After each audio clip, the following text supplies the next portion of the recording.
Now, yung kanina naman na sinabi natin na ano, na yung Hungary, yung pagkalas ng Hungary sa ICC, it's gonna be a big issue talaga because Hungary is a big country and malaking contributor din ito ng pondo ng ICC. So kung umalis walang suporta sa China, walang suporta sa Russia, walang suporta sa Amerika at iba pang mga bansang malalaki, itong ICC, sooner or later, masisira at mawawala na ito. Kasi sabi ko nga, hindi naman sila popondohan netong mga komunista na nagbibigay ng mga kaso sa kanila. Ang magpopondo sa kanila, yung mga bansang kasapi nila. But since etong mga bansa na ito ay umaalis na sa kanila, wala na. Ibig sabihin, ano na sila, paunti na ng paunti yung kapasidad nila dahil pera ang pinag-uusapan dyan, fundings, paubos na ng paubos ang pondo niyan, masisira na yan. So hindi na yan pwedeng gamitin in the future. Pero ito nga yung sinasabi ko na masisira ang image ng Pilipinas at sirang-sira ang image ng Pilipinas sa buong mundo dahil sa ginawa netong si Bongbong Marcos na pagkakanuno sa sarili niyang citizen. Look at what Hungary did sa pagbisita ni Netanyahu. Matapos ang Burundi at Pilipinas, may isa pang bansa sa Europa na nagdesisyon na ayaw na nilang maging miyembro ng International Criminal Court o ICC. Ayon sa political leader ng bansa, masyado na raw napopolitika ang ICC. Ang iba pang detalye ng balita mula kay Sara Santos.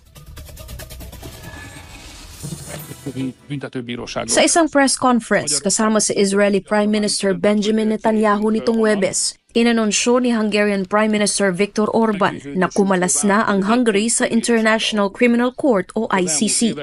At ang dahilan, masyado na raw itong nagiging politikal. A Nemzetközi Büntetőbíróságról kell beszélnem. Magyarország úgy döntött, a magyar kormány úgy döntött, hogy kilépünk onnan.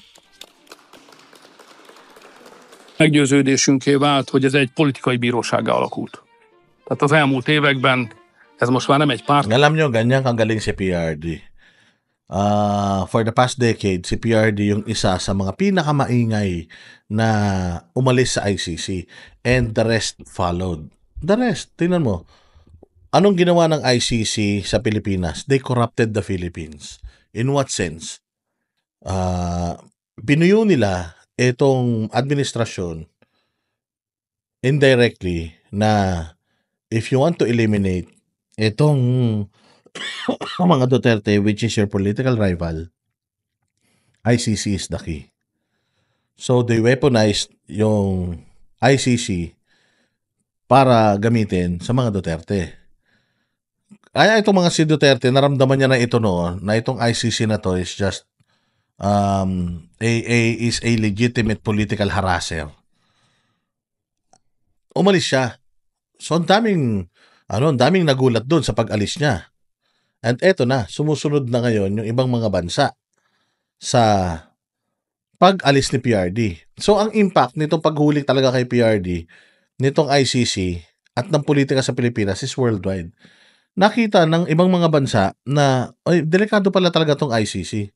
Delikado tong ICC kasi pwedeng tayo nito. Pwedeng ipagkanuno tayo nito, hindi ba? Kalaban natin sa politika dahil dito sa ICC. Therefore, umalis tayo sa ICC before pang magamit or makorrupt ng ICC itong mga bansa natin at itong mga kalaban natin sa politika ay gamitin itong ICC para tayo naman yung sumunod na ipatapon doon. So, malaki talaga yung impact na ginawa na ito ni Bongbong. Malaking kabalbalan talaga at malaking kasiraan talaga ito sa mga Pilipino. Lalong-lalo sa kanya. Sa bagay, wala ka ng sisirain sa isang taong sirana. So, nakikita natin na itong nangyari kay PRD, these world leaders na may mga kalaban ding politiko doesn't want na mangyari sa kanila yan. Kaya, as early as now, alis na tayo dito. Baka nga pati ang Interpol, umalis na rin sila dyan eh. Dahil baka katulad ng Pilipinas, wala nga tayong partnership with ICC, may partnership naman with Interpol.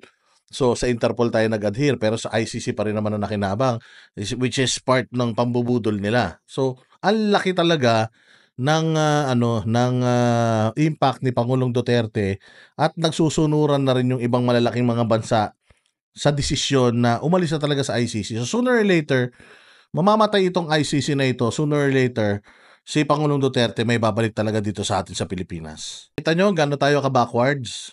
Ganito tayo ka-backwards, mga bossing. Ganito tayo ka-backwards.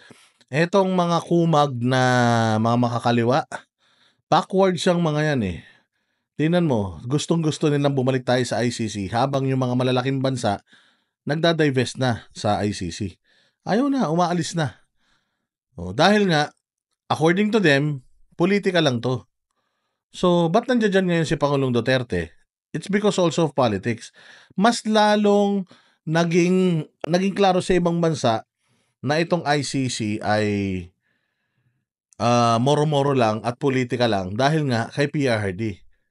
Mantakin mo dating presidente, magaling na presidente, pinaganda ang reputasyon ng Pilipinas, ipinakulong ng kalabang politiko.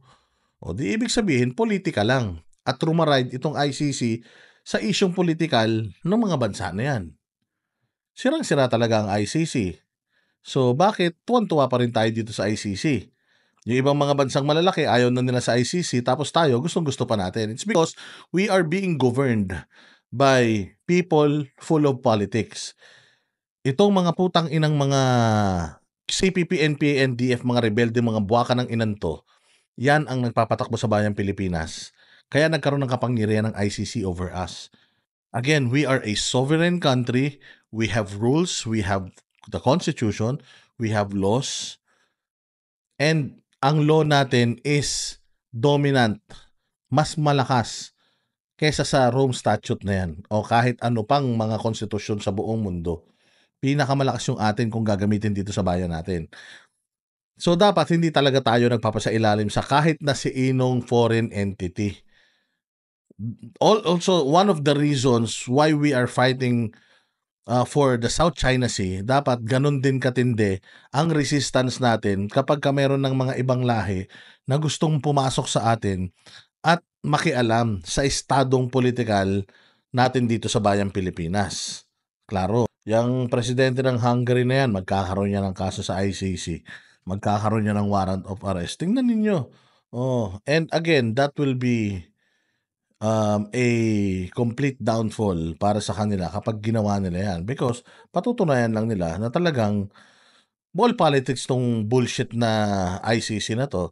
And if itutuloy nila yung kaso kay Pangulong Duterte, even if meron ng paglabag doon sa articles ng Rome Statute, ibig sabihin talagang political lang tong mga to. And sooner or later, lahat na ng mga bansa involving or na-involved dito or member nito, aalis na sa kanila. Ayan, isa-isa na pong nagkakalasan ang mga bansa sa ICC. It's just a testament and a manifestation that this ICC wala talagang ganap sa buhay natin, lalong-lalo na wala talagang wala talagang kwentang korte yan. So kung ano man ang mga kasong kinakaharap ni Pangulong Duterte sa ICC, sigurado tayo na that's all politics and ma-weather natin yan. Nasisiguraduhin natin na itong ICC will come to their senses na ipapakita nila sa buong mundo at patutunayan nila in order for them to keep their fundings, in order for them to keep their power, patutunayan nila that they are not political.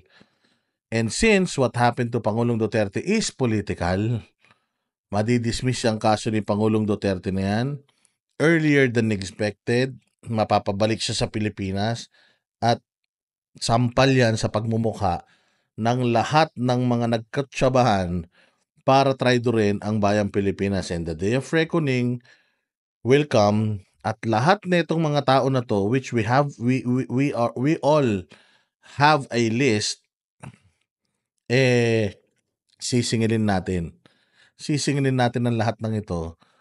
At itong isang pinakamadilim na yugto na ito sa ating bayan na mailalathala sa mga history books, hindi lang dito sa Pilipinas, pati sa ibang bansa, nandiyan ang mga muka ng mga hinayupak na yan.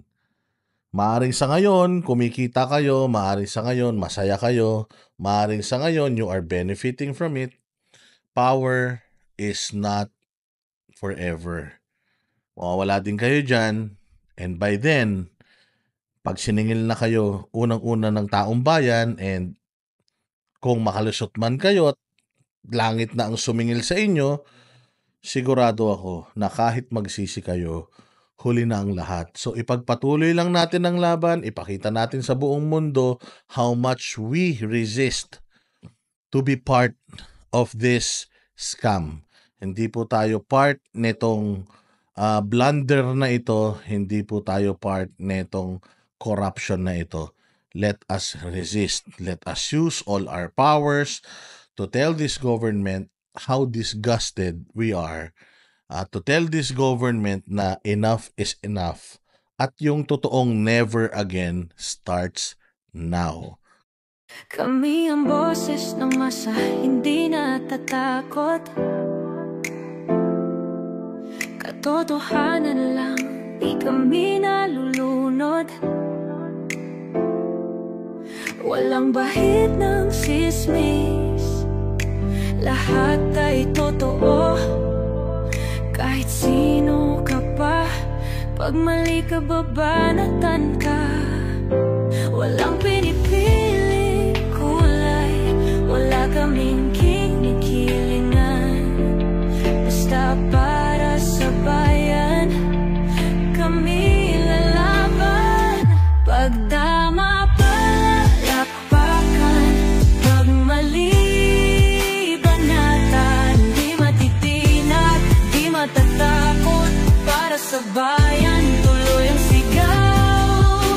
Sa harap ng kamera, walang halong takot. Mga baluktot, lahat kayo'y tutumba. Ang hustisya at totoo, yun lang ang mahalaga. Kahit sinong harang, di kami matitinag. Walang pinipiling kulay, wala kaming kinikilingan. Basta para sa bayan, kami lalaban. Pag tama palakpakan, pag mali banatan. Di matitinag, di matatakot, para sa bayan tuloy ang sigaw.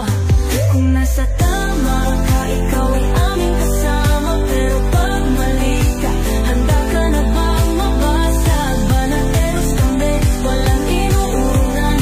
Dahil bayan muna, bago ang sarili.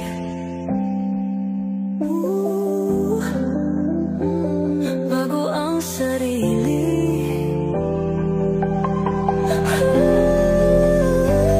Pag tama palakpakan, pag mali banatan. Banateros ang sigaw, katotohanan ang laban.